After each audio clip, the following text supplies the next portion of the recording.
नमस्कार दोस्तों, मैं प्रिंस सैनी आपका स्वागत करता हूं हमारे चैनल लर्न एंड ग्रो में। आज हम बात करेंगे वर्नियर स्केल की कुछ प्रॉब्लम्स के बारे में। इससे पहले हमने समझा था कि वर्नियर स्केल होता क्या है, किस तरह से ये काम करता है, इसका प्रिंसिपल क्या है, सब कुछ हम समझ चुके थे। तो आज इसकी कुछ प्रॉब्लम लेते हैं, उनको सॉल्व करेंगे। तो सबसे पहला क्वेश्चन ले लेते हैं। क्वेश्चन 1 के अंदर हमें क्या दिया गया है, हमें एक वर्नियर स्केल को ड्रॉ करना है जिसका रिप्रेजेंटेटिव फ्रैक्शन हमें 1/10 दिया गया है to read centimetres up to 5 metre. Maximum length क्या है स्केल की, 5 मीटर है। और इसके ऊपर हमें कुछ लेंथ्स को दिखाना है, रिप्रेजेंट करना है, जो कि है 1.72 मीटर और 0.82 मीटर, इनको दिखाना भी है। तो चलिए, सबसे पहले तो हमें लेंथ ऑफ स्केल निकालनी पड़ती है। अब लेंथ ऑफ स्केल का फॉर्मूला हम पढ़ ही चुके हैं पिछले जो लेक्चर्स हैं उनके अंदर। तो लेंथ ऑफ स्केल का ये फॉर्मूला क्या होता है हमारे पास, जो कि रिप्रेजेंटेटिव फ्रैक्शन है, यानी कि ये क्या है हमारे पास 1/10। और मैक्सिमम कितना है, जो स्केल हमें बनाना है 5 मीटर का। 5 मीटर है तो इसको सेंटीमीटर में कन्वर्ट कर लेते हैं, ये हो गया 100। तो यहाँ पर कट आउट करेंगे तो ये क्या आ जाएगा हमारे पास 10 × 5, ये आ गई 50 सेंटीमीटर। ये क्या आ गई, लेंथ ऑफ स्केल आ गई 50 सेंटीमीटर। अब यहाँ 50 सेंटीमीटर की हमें एक लाइन लगानी है सबसे पहले तो, क्योंकि ये लेंथ ऑफ स्केल है और इसको 5 बराबर हिस्सों में बांट लेना है। तो 5 बराबर हिस्से किस तरह से करते हैं वो भी हम देख चुके हैं, और यहाँ तो आसानी से हो जाएंगे 50 सेंटीमीटर के, यानी कि 10-10 सेंटीमीटर का एक पार्ट हो जाएगा। तो इस तरह से हम इसके 5 हिस्से कर लेंगे। अब यहाँ पर जो एक पार्ट है वो कितने को दिखा रहा है, एक पार्ट जो है वो हमारा देखिए टोटल 5 मीटर है, तो वो 1 मीटर को दिखा रहा है। एक पार्ट 1 मीटर को, 5 पार्ट 5 मीटर को।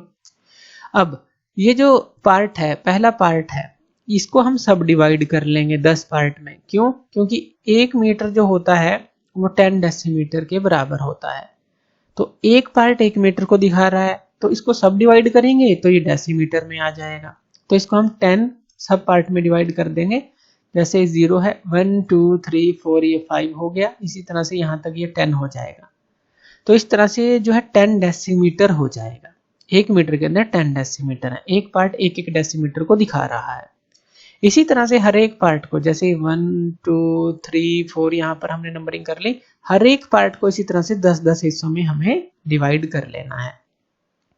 तो ये तो हमारा मेन स्केल बन गया। अब वर्नियर स्केल को बनाएंगे। वर्नियर स्केल को कैसे बनाएंगे, ये जो हमारा 0 से 10 तक डेसीमीटर है, इसका एक पार्ट आगे बढ़ा लेंगे और वर्नियर स्केल को बना लेंगे। सिंपल, ज्यादा कैलकुलेशन करने की जरूरत नहीं है, कंफ्यूज होने की जरूरत नहीं है। बस एक पार्ट जो है आगे हमें बढ़ा लेना है, जैसे हमने बैकवर्ड वर्नियर स्केल के अंदर पढ़ा था, वही हम यूज करते हैं। तो यहाँ पर हमने एक पार्ट को बढ़ा लिया, तो यहाँ पर अब यहाँ पर ये 0 है और इसका एक पार्ट कितने का होगा। अब ये 10 डेसीमीटर था, ऊपर कितना होगा 10 + 1, यानी कि 11 डेसीमीटर का होगा। यानी कि n मान लीजिए 10 है, तो ऊपर वर्नियर बनाएंगे n + 1 का, यानी कि 11 का। तो कुछ भी यूनिट हो सकती है, जैसे यहाँ डेसीमीटर है तो यहाँ पर 11 डेसीमीटर हो गया। तो 11 डेसीमीटर, यानी कि अगर हम 11 डेसीमीटर की बात करें तो इसको हम क्या बोलेंगे, एक पार्ट कितने का होगा। सिर्फ एक पार्ट की बात करें तो वो हो जाएगा, इसके हमने कितने पार्ट किए, 10 पार्ट किए, यानी कि ये हो जाएगा 11/10, यानी कि 1.1 डेसीमीटर का एक पार्ट बनता है, सिर्फ एक पार्ट। या फिर आप इसको कह सकते हैं 11 सेंटीमीटर का एक पार्ट बनता है। तो जैसे 0 है, यहाँ पर ये 11 हो जाएगा, यहाँ 22 हो जाएगा, 33 44, यहाँ 55 हो जाएगा, 66 77 88 99 और 110। तो इस तरह से जो 11 सेंटीमीटर या 1.1 डेसीमीटर का एक एक पार्ट यहाँ पर बन जाता है। तो ये हमारा वर्नियर स्केल बन गया। अब हमें लेंथ को रिप्रेजेंट करना है, जैसे 1.72। तो इसको कैसे कर सकते हैं, तो थोड़ा सा ध्यान देना है यहाँ पर। जैसे 1.72 है, इसको हम कैसे बनाएंगे, अगर हम 1.5 के अंदर 0.22 को ऐड कर दें तो ये कितना आ जाएगा, 2 5 और 2 7, और यहाँ पर ये 1 है, तो 1.72 मीटर बनता है। ये हमने ऐड करना पड़ेगा क्योंकि ये हमें निकालना है इस तरह से। और ये जो है इस तरह से चूज करना है कि 11 का यहाँ पर 11 का मल्टीपल हो, 11 22 33, और उसके अंदर क्या ऐड करें इस तरह से। तो 1.72 था, तो हमें पता है 5 और 2 7 होता है, तो 0.22 के अंदर 0.5 को ऐड करेंगे तो 0.72 आ जाता है, 1 उसके आगे लगा देंगे। तो इस तरह से हमें ये सोल्व करना है। तो यहाँ पर देखिए 1.5 और 0.22 ले लेंगे, यानी कि 0.22 तो ये हो गया हमारे पास, और 1.5 ये 1 है, 1.1, 1.2, 1.3, 1.4 और 1.5 ये। तो यहाँ पर हम लिख देते हैं ए बी, ये जो लेंथ है ये क्या शो करेगी 1.72 को शो करेगी। उसके बाद 0.82 आ गया हमारे पास। अब 0.82 तो ये किस तरह से हम निकाल सकते हैं 0.82, तो इसके लिए हमें क्या चाहिए, जैसे यही था 0.6 ले लें और 0.22 ले लें, तो ये क्या हो जाएगा 2, 6 और 2 8, 0.82 हो गया। यानी कि हमें 0.6 चाहिए और 0.22 चाहिए, तो इसको भी आप एक एरो तो यहीं पर लग जाएगा, जैसे एक एरो लगा देते हैं। अब वैसे तो अलग अलग लेंथ होगी, यहाँ पर ये सेम आई है, तो मान लीजिए हम इसको P लिख लेते हैं और एक 0.6 पे लगेगा, ये 0 है, 0.1 2 3 4 5 6, तो ये जो हो गया, यानी कि इसको हम लिख लेते हैं क्यू। तो ये जो पी क्यू लेंथ है ये किसको दिखा रही है, अब 0.82 को दिखा रही है। तो इस तरह से किसी भी लेंथ को आप इसके ऊपर रिप्रेजेंट कर सकते हैं, आसानी से रिप्रेजेंट कर सकते हैं, बस थोड़ा सा हमें ध्यान देना है। चलिए नेक्स्ट क्वेश्चन ले लेते हैं। अब यहाँ पर ये भी लिखना है आपको कि ये सेंटीमीटर्स में है, ये डेसीमीटर में है, ये मेन यूनिट मीटर्स में है। तो नेक्स्ट क्वेश्चन ले लेते हैं, सेकंड क्वेश्चन। इसके अंदर हमें क्या दिया गया है, हमें एक फुल साइज वर्नियर स्केल बनाना है ऑफ इंचेस का। अब देखिए इसमें कोई रिप्रेजेंटेटिव फ्रैक्शन हमें नहीं दिया, सीधा कह दिया फुल साइज बनाओ।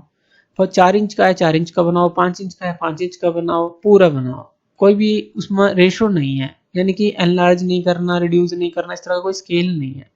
तो फुल साइज हमें बनाना है इंचेस के अंदर एंड शो ऑन इट, और ये जो इंचेस के अंदर हमें लेंथ दी गई है ये हमें बनानी है। अब देखिए मैक्सिमम लेंथ देख लेते हैं 2.45 इंच है, यानी कि 3 इंच तक का हम स्केल बना सकते हैं, क्योंकि उसी के बीच में ये तीनों लेंथ आ जाएंगे। तो मैक्सिमम लेंथ इसलिए हमने देखी। तो 3 इंच की पहले हम एक लाइन लगा लेते हैं। तो ये जो लाइन है कितने की लगाई, हम यहाँ पर लिख लेते हैं, जो लाइन हमने लगाई है या लेंथ ऑफ स्केल लिख लेंगे इसको, ये 3 इंच की है, ये निशान है इंच का, 3 इंच की लगाई। इसको हम 3 पार्ट में डिवाइड कर देते हैं। एक पार्ट जो है कितने को दिखाएगा, 1 इंच को दिखाएगा। इतना क्लियर है। तो यहाँ पर हम इसको डिवाइड कर देते हैं 3 पार्ट के अंदर, 1 2 3, जो कि 1 इंच को ये पार्ट दिखा रहा है। उसके बाद हम ये जो फर्स्ट पार्ट है इसको सब डिवाइड कर लेंगे, जैसे यहाँ पर 0 लिख लेते हैं, यहाँ 1 लिख लेते हैं, यहाँ 2 लिख लेते हैं। इसको हम सब डिवाइड कर लेते हैं 10 पार्ट्स के अंदर। अब यहाँ पर देखिए ये जो पार्ट है ये क्या दिखाएगा, 0.1 इंच को दिखाएगा, जैसे 0.1 0.2, यहाँ पर 0.5 लिख लेते हैं। इसी तरह से ये पूरा हो जाएगा 1 इंच का, यानी कि हर एक ये जो एक पार्ट है ये 0.1 इंच का है, पूरा तो 1 इंच का हो गया, और इसके 10 पार्ट कर लिए, यानी कि एक जो पार्ट है 0.1 इंच का दिखा रहा है। अब सेम वही काम करेंगे, सिर्फ एक पार्ट को ऊपर बढ़ाएंगे और वर्नियर स्केल को बना लेंगे। यहाँ पर वर्नियर स्केल को बना लेंगे, यहाँ पर इंचेस के अंदर है ये, और इनके भी जो ये पार्ट है इनके भी हम 10-10 पार्ट कर देंगे, और वही एक पार्ट हमें क्या दिखा रहा है, 0.1 इंच का दिखा रहा है। तो ये हमने कर लिया। ऊपर जो ये पार्ट बनाएंगे ये एक पार्ट कितने का होगा। अब देखिए 11 जो है, यानी कि नीचे 10 अगर जो है हमने ली 0.1 0.2 0.3, जैसे इस तरह से 10 पार्ट लिए, तो ऊपर जो है हम +1 करेंगे, यानी कि यहाँ से यहाँ तक 1 इंच था जो हमारे पास, इसके 10 पार्ट किए, तो ऊपर हमने जो है 10 + 1 लेंथ लेकर उसके 10 पार्ट किए, यानी कि ये क्या हो जाएगा 11 × 0.1 डिवाइड में 10। अगर एक पार्ट की बात कर रहे हैं तो वो हमारे पास कितना आ जाएगा, 0.11 इंच का ये पार्ट रहेगा। तो यहाँ पर 0 है तो यहाँ पर ये 0.11 आएगा, 0.22 0.33 0.44 0.55 आएगा। इस तरह से ये पार्ट हमारे चलेंगे। ये आप समझ गए होंगे कि हमें सिर्फ क्या करना है, एक पार्ट को बढ़ाना है। यहाँ पर ज़्यादा कैलकुलेशन अगर नहीं करनी, जितना भी ये है सिर्फ एक पार्ट की लेंथ लें, आगे बढ़ा लें और इसको क्रिएट कर लें। और पार्ट 10 ही करने हैं, 1 2 3 4 5 6 7 8 9 10, पार्ट 10 ही करने हैं। तो वो जो है इनकी जो लेंथ है हमें पता है वो किस तरह से निकालनी है।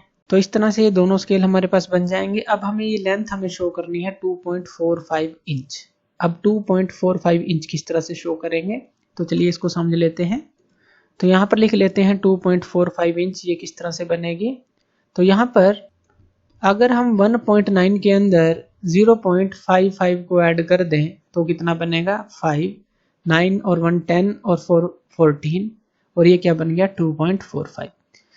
यानी कि कॉम्बिनेशन किसके साथ बनाना है, इनके साथ बनाना है, ये ध्यान रखना है। तो पहले इनको देखेंगे कि हम इनमें से क्या ले सकते हैं, जैसे 0.55 इसके अंदर क्या ऐड करें, या सीधा क्या करें कि 0.55 जैसे हमने लिया और इसमें से माइनस करके देखें वो आ जाएगा, इसमें ऐड क्या करें। तो इस तरह से भी कर सकते हैं। तो यहाँ पर हमारा जो स्केल बनता है 0.55, यानी कि यहाँ पर एक एरो लगा देंगे। उसके बाद 1.9, ये 0 है, ये 1 है, और ये 1.9 यहाँ पर है। तो यहाँ पर ये मान लेते हैं A, इसको मान लेते हैं B, तो यहाँ पर ये लेंथ को दिखाएगा 2.45। अब 1.32 है, अब 1.32 है तो आप इसको कैसे शो करेंगे? अब देखिए ये 0.11 है, ये 0.22 है यहाँ पर। तो अगर हम क्या करें 1.1 के अंदर 0.22 को ऐड कर दें तो ये कितना बनेगा? 2 और 1 3, 1.32। तो यहाँ पर ये 0.22 के पास आएगा, मान लीजिए P मान लेते हैं, और यहाँ पर ये 1.1 है, यानी कि 1.1 ये है, तो इसको P मान लिया, इसको Q मान लिया। तो इस तरह से इस लेंथ को दिखाएंगे। एक और देख लेते हैं 0.97 इंच। तो 0.97 इंच को कैसे दिखाएंगे? तो यहाँ पर देखिए, तो हम यहाँ पर इसको आसानी से समझ ही सकते हैं। जैसे 0.77 में 0.2 को ऐड कर दें, यानी कि 7 में 2 को ऐड करना है, तो यहाँ पर 7 और 2 9, ये 0.97 इंच आ जाएगा। अब 0.77 कहाँ पर है? ये 66 है, ये 77 है, 0.77 है, यानी कि तो यहाँ पर हम मान लेते हैं, मान लीजिए इसको R मान लें, और 0.2 यानी कि ये 0 है, ये 0.1 और ये 0.2, इसको S मान लें। तो RS किस लेंथ को दिखाएगा? इसको। तो RS जो है इस लेंथ को दिखा रहा है। इसको कौन दिखा रहा था? जो हमारा AB था। इसको कौन दिखा रहा था? जो PQ था। तो इस तरह से कुछ भी लेंथ को रिप्रेजेंट कर सकते हैं, लेकिन कई बार कैलकुलेशन थोड़ी सी करनी पड़ेगी। कई बार इस तरह की लेंथ आ जाती है जहां पर ऐड करने के बजाय आपको माइनस करना पड़ जाता है। जैसे मान लीजिए 0.48 इंच आपको निकालना है, तो अब यहाँ पर 0.48 इंच कैसे निकालेंगे? क्योंकि यहाँ पर तो 0.11 का गैप है। तो आप क्या करेंगे, यहाँ पर 0.88 इंच को ले लें और उसमें से 0.4 को घटा दें। यही करें तो ये क्या आ जाएगा? 0.48 इंच आ जाएगा। इसका मतलब क्या है कि 0.88 इंच को लें। अब यहाँ पर देखिए ये 66 था, ये 77 था, और ये था 0.88। तो ये पॉइंट आ गया, मान लीजिए 1 लिख लेते हैं फिलहाल इसको, और ये तो 0.88 हो गया। तो ये आपने लिया 0.4। अब 0.4 कहाँ पर होगा? ये हमारा यहाँ पर होगा, तो इसको हम 2 लिख लेते हैं, यानी कि एक ये और एक ये। तो ये हमने यहाँ पर क्यों लिया, यहाँ पर क्यों नहीं लिया? क्योंकि यहाँ पर देखिए ये जो है हमने माइनस किया है, यहाँ माइनस किया है, तो हमें ये यहाँ पर लेना पड़ेगा। ऐड करते तो वो आगे जाता, लेकिन यहाँ पर हमने माइनस किया है, तो यहाँ पर छोटी लेंथ हमें चाहिए, तो यहाँ से यहाँ तक की ही हमें, यानी कि 0.88 में से इसको हम माइनस कर रहे हैं। तो ये जो बीच का गैप बचेगा वही हमारी एक्चुअल लेंथ होगी। तो इस तरह से थोड़ा सा कैलकुलेशन करके इन क्वेश्चंस को करना है। तो थैंक यू वीडियो देखने के लिए, और इसी तरह की वीडियोस के लिए आप हमारे चैनल लर्न एंड ग्रो पे हमें सब्सक्राइब कर सकते हैं। धन्यवाद।